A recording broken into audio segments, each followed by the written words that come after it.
नमस्कार दोस्तों, स्वागत है आपका एक बार फिर से मेरे यूट्यूब चैनल पर। दोस्तों, आज मैं आपके लिए सामान्य अध्ययन से संबंधित 20 अति महत्वपूर्ण प्रश्न लेकर आया हूँ। दोस्तों, ये सभी प्रश्न आप चाहे कोई भी एग्ज़ाम दें, यूपी पुलिस का, यूपी पैट का, पीसीएस, एसएससी, लेखपाल वीडियो या फिर अदर किसी स्टेट लेवल का यदि आप एग्ज़ाम देते हैं, तो उन सभी एग्ज़ामों की दृष्टि से काफ़ी महत्वपूर्ण प्रश्न इसमें डाले गए हैं। ठीक है? और दोस्तों, इसमें जो मैंने यह क्वेश्चन रखे हैं, यह बाइलिंगुअल है, हिंदी और इंग्लिश दोनों लैंग्वेजेस में ये मैंने प्रश्न सेट रखे हुए हैं। ठीक है? वैसे मैं पढ़ के आपको हिंदी में बता दूंगा क्योंकि टाइम ज़्यादा नहीं है, और आप इंग्लिश वाला भी इसमें देख सकते हैं। ठीक है? तो चलिए शुरुआत करते हैं पहले प्रश्न से। हमारा पहला प्रश्न है, निम्नलिखित में से कौन सी ग्रंथि एंजाइम टाइलिन का स्रोत है? तो दोस्तों, मैं आपको बता दूं, जो हमारी लार ग्रंथि है, ठीक है, इसका सही उत्तर हो जाएगा ऑप्शन डी। जो लार ग्रंथि है, इसमें दो प्रकार के मुख्य रूप से एंजाइम्स निकलते हैं। ठीक है? दो एंजाइम मुख्य रूप से निकलते हैं। एक तो है दोस्तों टाइलिन, ठीक है, और ये टाइलिन काम क्या करता है? तो दोस्तों, यह काम करता है, ये भोजन के साथ जो स्टार्च होता है उसको डाइसैकेराइड माल्टोज में तोड़ता है, या ये कह लें कि यह भोजन को चिकना बनाता है। ठीक है? एक दूसरा एंजाइम और है दोस्तों, वो भी बहुत इंपॉर्टेंट है, जिसका नाम है लाइसोजाइम। ठीक है दोस्तों, इसका नाम है लाइसोजाइम, और यह क्या काम करता है? तो यह भोजन के साथ जो छोटे छोटे बैक्टीरिया आते हैं उन्हें मारने का काम करता है, उन बैक्टीरिया को नष्ट करने का काम करता है। तो आपको याद रखने हैं कि जो टाइलिन है वह लार ग्रंथि में पाया जाता है। टाइलिन के अलावा एक और एंजाइम है जिसका नाम है लाइसोजाइम। ठीक है? तो इसका उत्तर हो जाएगा ऑप्शन डी। नेक्स्ट क्वेश्चन देखते हैं दोस्तों। Who among the following was not a part of the Mauryan dynasty? निम्नलिखित में से कौन मौर्य राजवंश का हिस्सा नहीं था?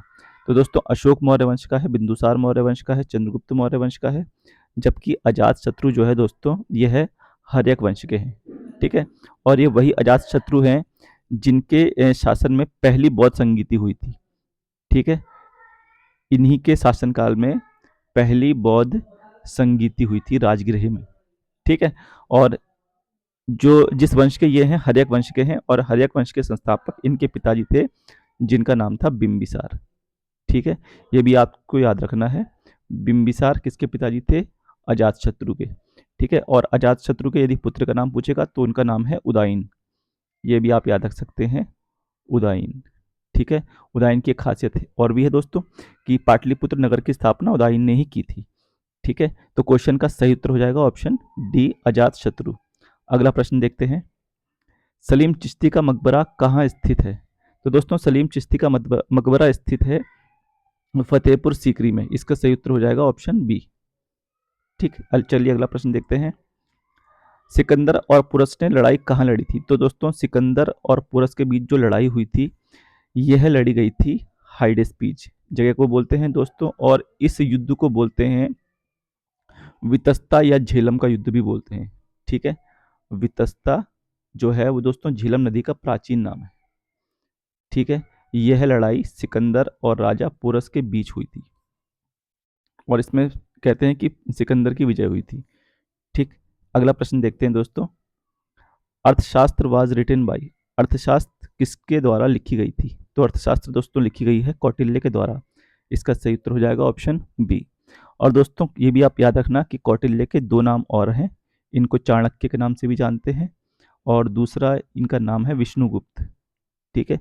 ये दोनों ही कौटिल्य के नाम है। ठीक है? और ये मौर्य वंश से संबंधित है, और इन्होंने ही चंद्रगुप्त मौर्य की हेल्प की थी उनको सत्ता हासिल करवाने में। ठीक, अगला प्रश्न देखते हैं दोस्तों। ड्यूरिंग अ रिसेशन, मंदी के दौरान इनमें से क्या क्या होता है? निर्माता सावधानी से आशावादी होंगे, इन्वेंट्री में कमी आएगी, उपयोगिता के तहत क्षमता होगी, या फिर बैंक क्रेडिट में विस्तार होगा। तो दोस्तों, जब भी मंदी आएगी तो जनरली क्या होता है, इन्वेंट्री में कमी आती है।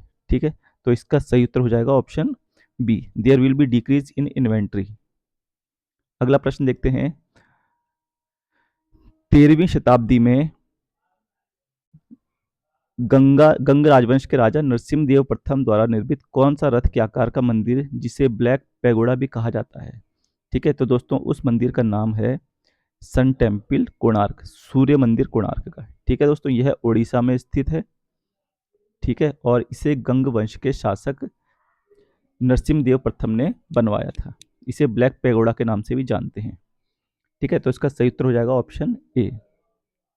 ठीक है, नेक्स्ट प्रश्न देखते हैं दोस्त, इसको इंग्लिश में भी आप देख सकते हैं प्रश्न को। Which carrier shaped temple built by king Narasimha Deva first of Ganga dynasty in 13th century is also known as the black pagoda. अगला प्रश्न देखते हैं दोस्तों, प्रशांत महासागर में स्थित कौन सा द्वीप राष्ट्र जिसे पहले प्लेजेंट आइलैंड के नाम से जाना जाता था? तो दोस्तों यह है नौरू। ठीक है, इसका सही उत्तर हो जाएगा नौरू, 8th का ए। इसे प्लेजेंट आइलैंड के नाम से भी जाना जाता था। अगला प्रश्न देखते हैं, दादर और नगर हवेली के भारतीय संघ क्षेत्र की राजधानी क्या है? तो दोस्तों इसकी राजधानी है दादर नगर हवेली की सिलवासा। सही उत्तर हो जाएगा ऑप्शन बी। और यह दोस्तों यूटी है ना, केंद्र शासित प्रदेश है। वर्तमान में अगर मैं बात करूं तो 8 केंद्र शासित प्रदेश हैं और स्टेट हैं हमारे पास वर्तमान में 28। ठीक, अगला प्रश्न देखते हैं, बहुउद्देशीय सरदार सरोवर परियोजना किस नदी में बनाई जा रही है? तो दोस्तों बहुउद्देशीय सरदार सरोवर परियोजना जो है वह नर्मदा नदी पर है। इसका सही उत्तर हो जाएगा ऑप्शन डी, नर्मदा। ठीक है, अब नर्मदा नदी का दोस्तों याद रखते हैं कि नर्मदा नदी जो है यह डेल्टा का निर्माण नहीं करती है। ठीक है, डेल्टा का निर्माण नहीं करती है। और इसी नर्मदा नदी पर एक फेमस जलप्रपात भी है जिसका नाम है धुआंधार। ठीक है दोस्तों, एक धुआंधार जलप्रपात है जो कि आपका ये है जबलपुर, ये भेड़ाघाट के पास पड़ता है एमपी में। ठीक है, जबलपुर डिस्ट्रिक्ट है, भेड़ाघाट के पास पड़ता है, मध्य प्रदेश में है। ये आपको याद रखना है, नर्मदा नदी पर स्थित है। ठीक है, इसका सही उत्तर हो जाएगा ऑप्शन डी। अगला प्रश्न देखते हैं, संविधान का निम्नलिखित अनुच्छेद युद्ध या बाहरी आक्रामकता के कारण भारत में आपातकालीन घोषणा से संबंधित है? तो दोस्तों यह संबंधित है आर्टिकल 352 से। बिल्कुल सही उत्तर हो जाएगा ऑप्शन बी। अब हम 352 के बारे में जानते हैं दोस्तों। 352 राष्ट्रीय आपातकाल से संबंधित है और राष्ट्रीय आपातकाल 3 आधार पर लगाया जा सकता है, युद्ध, बाहरी आक्रमण, ठीक है, और तीसरा है आपका बाहरी आक्रमण एंड थर्ड है आपका सशस्त्र विद्रोह।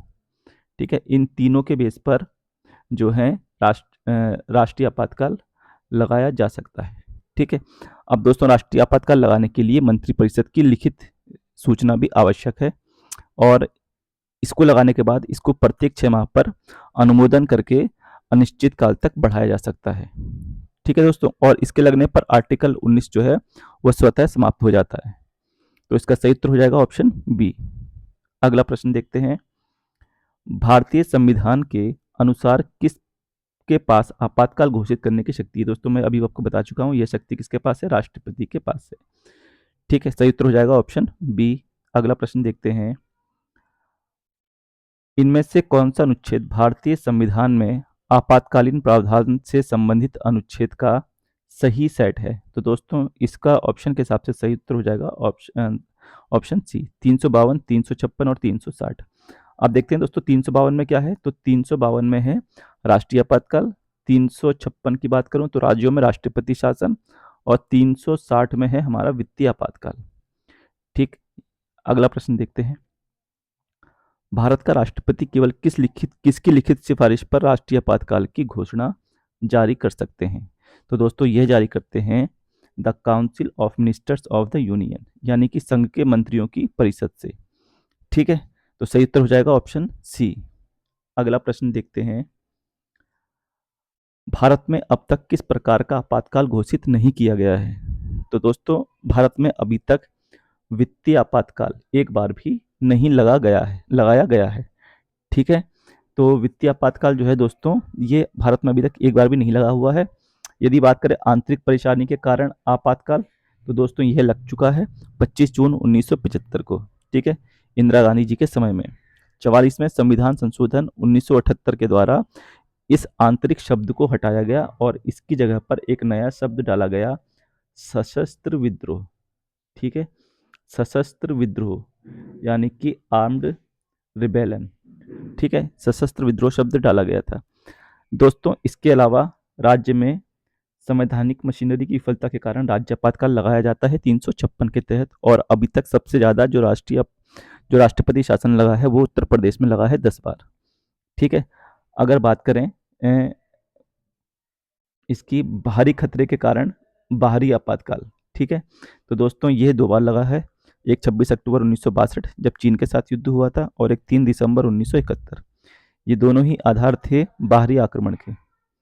ठीक है, तो इसका उत्तर हो जाएगा सही ऑप्शन बी। ठीक है, अगला प्रश्न देखते हैं। संविधान में पहला संशोधन किस वर्ष में किया गया था? तो दोस्तों पहला जो संशोधन था वह 1951 में किया गया था। ठीक है, इसमें 9वीं अनुसूची जोड़ी गई थी और भूमि सुधार इसमें था 9वीं अनुसूची में, भूमि सुधार। ठीक है, और इसमें अनुच्छेद 15 का 4th उपखंड जोड़ा गया था। ठीक, ये आपको याद रखना है। सही उत्तर हो जाएगा ऑप्शन ए।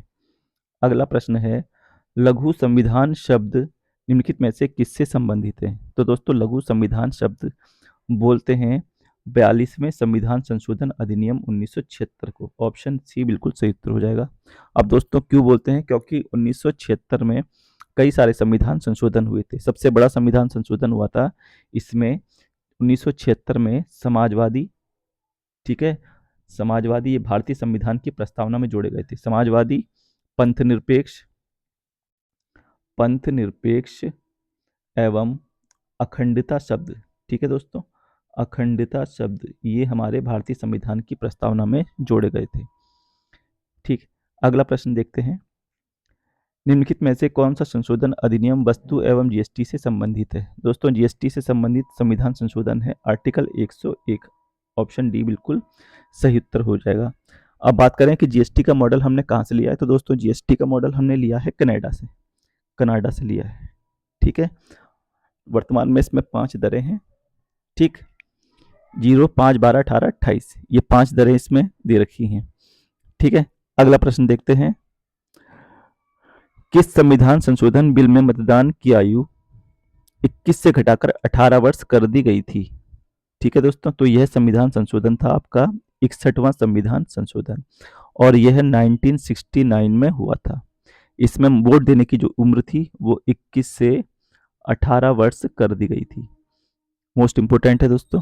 अगला प्रश्न देखते हैं।